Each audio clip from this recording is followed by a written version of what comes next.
Coming up, we'll be talking to LaDonna Harvey and James Chiavarini, the director of Il Portico, who was threatened yesterday with closure because the Kensington Council didn't like the look of what was going on outside his restaurant, which has been going on since about a month ago.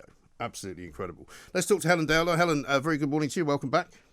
Good morning, Mike. How are you? I'm very well indeed. Now, it wasn't until a few moments ago that I realised quite how dramatic this online harm bill actually is and how ridiculously powerful it makes Ofcom and how incredibly sort of undetermined the rules and the guidelines actually are. It's astonishingly badly drafted. Yeah. What we've seen of it. Obviously, we haven't seen all of it, and they do change these things in response to community disquiet and also other parliamentarians. That is true. But by the same token, we've all seen during COVID, Parliament get out of the habit of exercising proper scrutiny of government legislation. But at the bottom of this online harms thing is this persistent Tory attempt. I mean, and now, of course, Labour have joined in, that it's the character in The Simpsons. What about the children? Helen Lovejoy. What about the children? What about the children? Forgetting that the primary responsibility for children and their development and what they access on the internet and what they have access to at home and so on and so forth is not in the hands of the government. It's in the hands of their parents. And I mean, if your 12-year-old is looking at porn on the internet, that is probably not a reflection on either the 12-year-old or the porn. It's a reflection on the parents. There's other things going on here as well. I mean, you've got the standard problems that we've seen in lots and lots of other areas, not so much coronavirus in this case, but in things like the Communications Act 2003 with grossly offensive, which was used against Count Dankula, the Scottish comedian, with the saluting pug. You know, man trains his pug to do a Nazi salute, this kind of thing.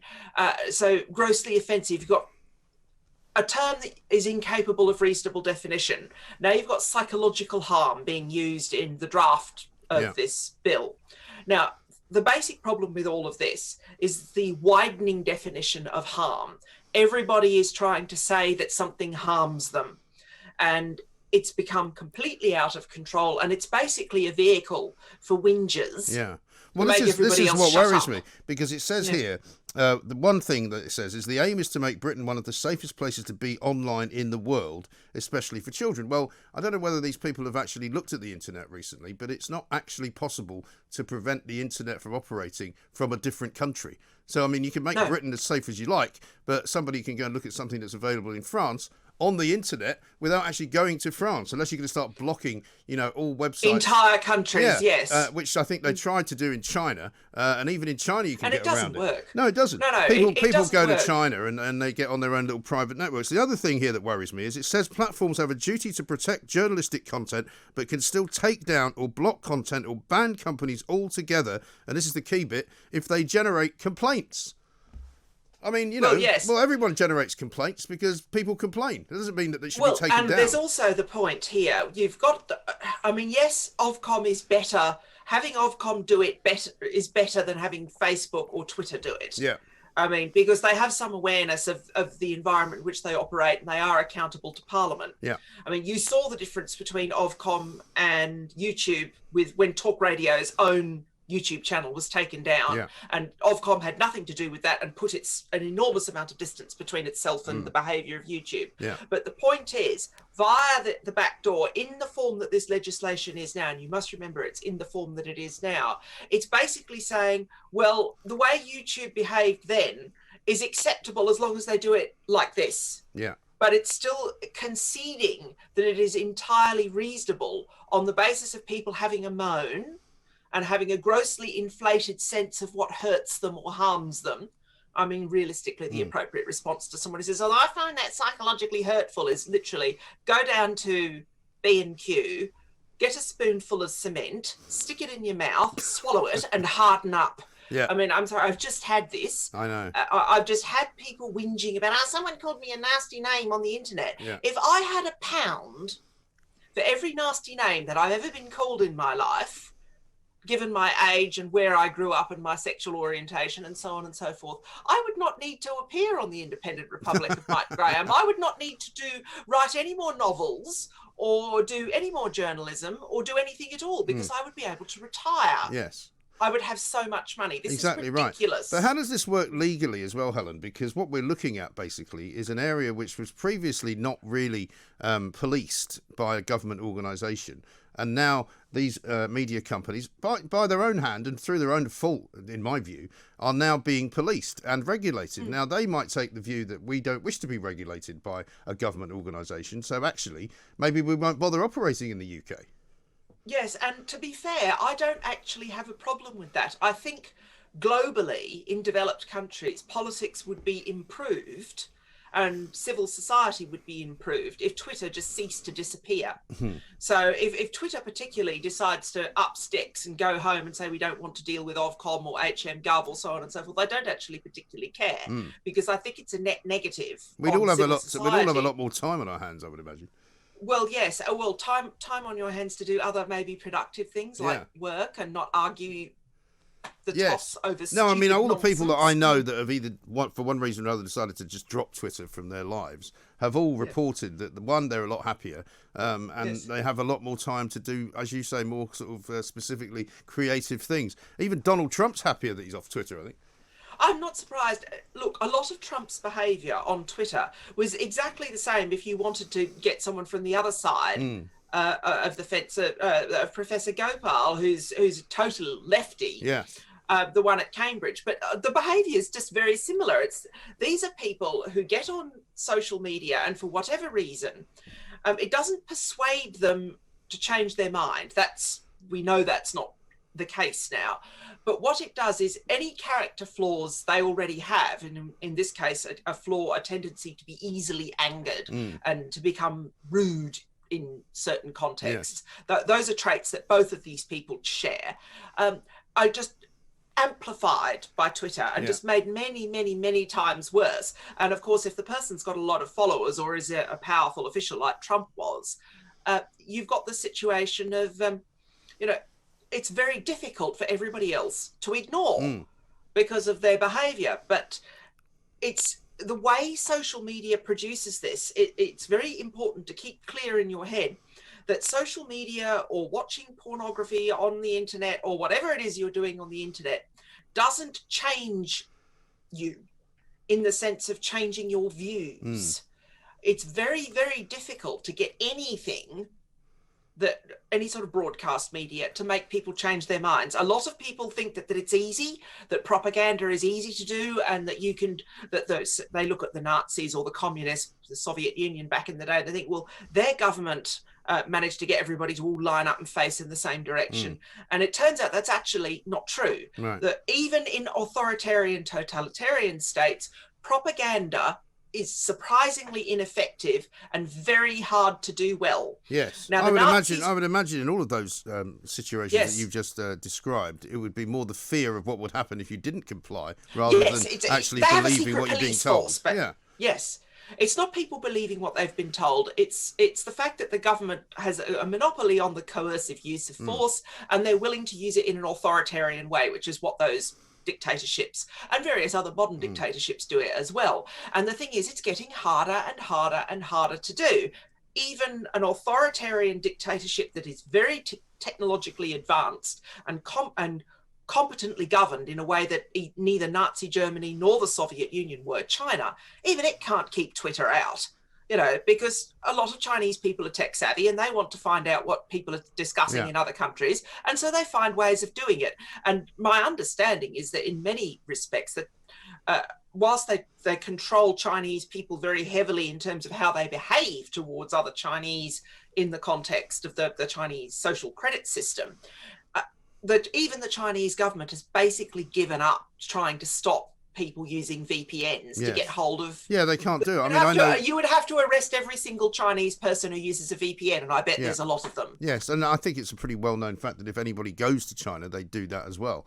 Yes, exactly. I know my partner did, and they don't get. Yeah, and they don't, well, and that was like 2 years ago. Of course, and that's what people do. But the worry about this whole setup, and I take your point that it's a green paper and it could well be, melted down or changed in one way, shape, or form. Or never enacted because you can't enforce it. That's the other. Well, that's the other thing. Yeah, because I mean the trouble is it's so vague, and Toby Young's pointed this out. Yes, there are some good protections for proper journalistic outfits, so that we, for example, would not be treated as if we were some conspiracy-based YouTube channel. We would be treated as a proper journalistic entity, but that doesn't protect other people, and it also doesn't protect anyone from complaints that are made about something, which apparently then have upset the apple cart and get taken down for one reason or another. We see this is the problem with opening the door to, if lots of people complain about something, then it must be true. I mean, everyone who has worked in journalism has had the experience of the article that produces a deluge of letters to the editor, or fights on Twitter. You have had the experience, I'm sure, of seeing your switchboard glow in the dark after a particularly controversial segment. The BBC has had this. It doesn't matter what stripe you are or what background. There are certain things that just push people's buttons. And if you base regulation on, we'll take down all the things that push people's buttons, you will not have a free press.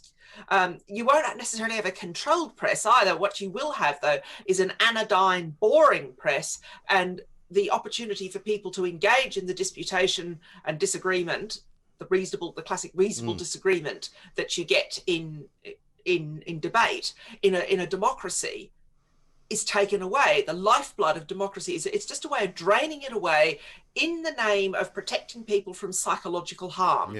I mean, we've all heard the joke, and I think it probably goes back to the Napoleonic Wars, but it may even go back to antiquity, that an army marches at the pace of its slowest soldier. You cannot design the whole of civilization and the whole of civil society for the weakest among us. No. For people who are easily influenced, who are easily made to feel weak or sad because someone said a mean word to them. Yes. Well, I mean, it takes us back, does it not? It takes us back to the COVID situation where we're being told now that hopefully by June the 21st, mask wearing will no longer be mandatory. People might still wear masks on public transport, but not in shops, not in offices, not on the street.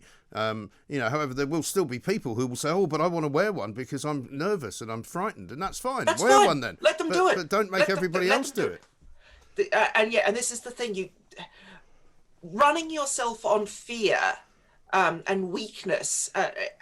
I mean, there's a psychiatrist in America who calls this the great untruth. His name's Jonathan Haidt, and he makes the comment that people who run around thinking that instead of it's a maxim of Roman Stoicism, which is what does not kill me makes me stronger. Okay, so the idea that if you can tough it out, you come out at the other end a stronger and better person. And it was made famous by Nietzsche, but he nicked it off the Roman Stoics. and that was a civilization that valued toughness and psychological resilience. And interestingly, both men and women. But it's a true thing. It's the basis of cognitive behavioral therapy when you go and get treatment if you're terribly frightened of snakes or spiders. And I'm going to use those as an example because they're Australian and lots of people are frightened of them because they're poisonous. Yes. But there are ways of managing that. Well, I'm not frightened of spiders here, but I think I would be frightened of spiders in Australia. Because, they can kill you. Yeah, and but they're very big as well. There are ways of managing that fear. And a big part of it is confronting the fear and pushing through it. And so, for example, you get kids who are very frightened of snakes, and they're taken to a vivarium and to look at them, and to be in the same room as the snake, and so on and so forth. It's a way of overcoming that fear. And so you got all of these people just running away from anything that makes them frightened. And the point is, they're going over the cliff. That's fine. You want to jump over the cliff, you do that by yourself. But what they're trying to do is take everybody else with them and say, well, I could be psychologically harmed, you could be too. So that means everybody has to be quiet when I want to have a moan. Well, And I'm I've sorry, often that's where said my this. B&Q advice applies Yes, there. You know, seriously, indeed. spoonful of cement, harden up. Yeah, no, I've always said to my kids that, you know, being brave does not mean you're not frightened. It just means that you're overcoming the fear, but you're still frightened, but you do it anyway, because that's what you have to learn to do. It's a fascinating conversation. I'm sure we'll be having more of it. Let's talk a little bit about the election and the voter ID issue as well, because you wanted to touch upon that. Well, yes. Why are the left of this country and maybe other countries so frightened of voter ID? I don't buy that there's millions of people that don't have ID. I just don't believe that. Yeah, well, part of it once again is the inevitable importing of American debates to the UK and to other countries. Now, I'm going to get very Australian here, even if the accent isn't quite strong enough. When it comes to matters of electoral debates and electoral reform and the administration of elections, the United States should be ignored. It should be ignored because it is incompetent. This is a country that on the Harvard University, Sydney University annual ratings of the Electoral Integrity Project, which I strongly recommend you look at, the United States is the lowest ranked actual democracy. It comes in at 57th in last year's. Right. These people cannot run an election. They have enormous problems, and you don't even have to accept anything or even 1% of the arguments that Donald Trump was making about election fraud after the election last year. But the point is, even excluding everything that he said, US elections are badly run, they are slow, there is widespread fraud, the redistricting is designed often quite deliberately between two political parties to make it easier for them to have a banana-shaped electorate that keeps all their voters together, and all of this. It's just nonsense. Their counting system and even their actual physical voting system, I don't even know if they still use those crazy levers that they used to use. Yeah, they still do. But I mean, that's the most arcane system I think I've ever seen. Yeah, and the thing is, the system of voting using pencils and paper with a pre-printed ballot provided by the electoral authority is actually an Australian innovation. Australians developed it first. Also, the using of little stalls so that no one else can see you vote in the booth. The actual physical booth was also originally developed in Australia. For so long, it was even when it was first developed and then copied globally, even Americans used to call it the Australian ballot. Right. You know, you could see speeches by John F. Kennedy where you read the transcript and he talks about the Australian ballot. So if you are going to copy an electoral system, this is one where I do say, copy the Australian one, learn how it works. They don't need voter ID in Australia, and they have compulsory voting. Everyone has to turn up, and they fine you if you don't. Yes. I've always said my approach to countries that introduce voter ID where there isn't a history of a shockingly administered electoral system like in the US, like the UK has generally had clean elections. And in some respects, this bill is a response to what happened in Tower Hamlets with Lutfi Rahman, you know, and the behaviour of treating electors and trying to get all the local mosques to tell everyone that you're a bad Muslim unless you vote for Lutfi and this kind of thing. All of this stuff is very, very bad behaviour. And they're trying to use voter ID to stop that from happening. But the thing is, Lutfi Rahman's behaviour did not depend on plural voting in the way that you think. It depended on scaring people based on their religious beliefs. So you're saying voter ID wouldn't make any difference to that? No. And also it did involve with him, and also the incident up in Birmingham, which was very bad, where you had sacks of votes being delivered to people and they were all being filled in by one person. Yeah. That was fraud on the postal vote system. And the way you deal with that is you don't have postal votes as of right. In Australia, you have to be an eligible voter to become a postal voter. You know, this kind of thing. And lots of people are eligible. I mean, it was originally introduced in Australia, and I'm going to recommend a book. It's called From Secret Ballot to Democracy Sausage by Judith Brett, who's an Australian political scientist.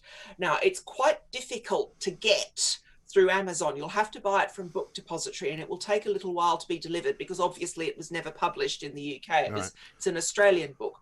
But it explains in nice, clear language how the Australian electoral system developed, how it is administered, and basically gives you an idiot's guide to copying it. Because this system, the Australian system, is the cleanest in the world. Yeah. They don't need voter ID. Well, maybe we should have Yes. a look at that, because I'm not sure about compulsory voting in this country, but it's certainly worth checking out, I would imagine. Helen, we're out of time, I'm afraid, but thank you, as ever, for your contribution. Helen Dale, writer, lawyer, political commentator, with her take on the voter ID situation, but more importantly, probably on this online harms bill. You should have a look. I'm going to tweet out a story about it very shortly. Have a look and read it and see what you think of it.